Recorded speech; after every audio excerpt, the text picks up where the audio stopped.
चुकून एका वळणावर सहज कसे गमतीनं भेटलो, उगीच खुळा प्रेमाचा खेळ आपोआप एक खेळलो.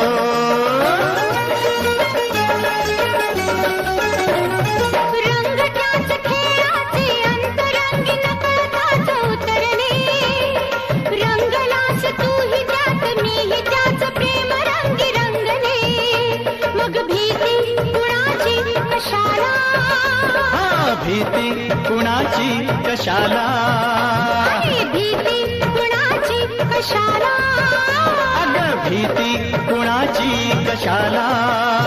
ना सांगताच आज हे कळे मला, कसा जीव माझा तुझ्यामध्ये गुंतला.